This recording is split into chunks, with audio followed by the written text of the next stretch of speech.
سید علی نقوی صاحب نے کئی مرتبہ ہائی لائٹ کیا ہے کہ فرس اس کی فراست، یعنی اس کو باقاعدہ آدھا سپاہی مانا جاتا ہے کہ اگر ایک انسان گھوڑے پر سوار ہے اور میدان جنگ کے اندر وہ لڑ رہا ہے اور اس کے پاس گھوڑا اگر واقعاً قابل گھوڑا ہے تو وہ آدھا سپاہی اس کا مانا جاتا ہے، یعنی ایک دایاں ہاتھ ہوتا ہے اس کا، اور اس کا بڑا ایک کنٹریبیوشن ہوتا ہے، سمجھدار ہوتا ہے۔ تو فرس کے حوالے سے اور مرتجز کے حوالے سے یہ ملتا ہے کہ جب امام مظلوم شہادت کے مراحل کو طے کر رہے تھے اور امام جب ذوالجناح سے گھوڑے سے مرتجز سے زمین کربلا پر گرے تو اس کے بعد اس نے دفاع کیا ہے، خود امام کا دفاع کیا ہے، اور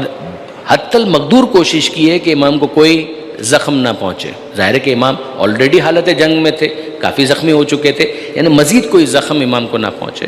اور پھر اس کے بعد یہاں تک ملتا ہے کہ 40 افراد کو اس نے اپنے گھوڑے نے اپنی ٹاپوں کے ذریعے سے قتل کیا۔ 40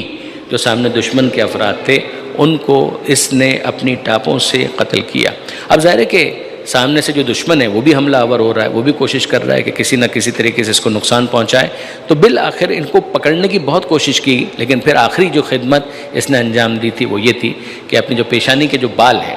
ان کو رنگین کر کے یہ چلا گیا خیموں کی طرف، اور خیموں میں جا کر خیموں کے باہر اس نے ہنہنا کر جو اس کی ایک مخصوص جو آواز ہوتی ہے گھوڑے کی، اس کے ذریعے سے اس نے اہل حرم کو متوجہ کیا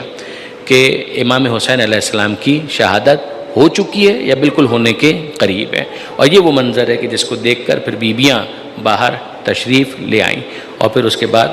امام حسین علیہ السلام کی طرف دیکھنا اور جانا شروع کیا۔ بعض علماء کہتے ہیں کہ اس موقع پر بھی جناب سکینہ یا امام حسین کی فقط ایک بیٹی، ایک دختر، اس نے باہر آ کر اس گھوڑے کو دیکھا، اور پھر وہ جملہ بھی جو آپ کے سامنے عام طور پر مجلس میں مصائب میں پڑھا جاتا ہے کہ حل سقی ابی ام قتلا اچھانن، کہ ذوالجناح مجھے صرف اتنا بتا دے، یعنی فرس کو مخاطب کر کے یہ پوچھا کہ جب بابا کو شہید کیا جا رہا تھا تو پانی پلا دیا تھا یا پیاسا ذبح کیا گیا۔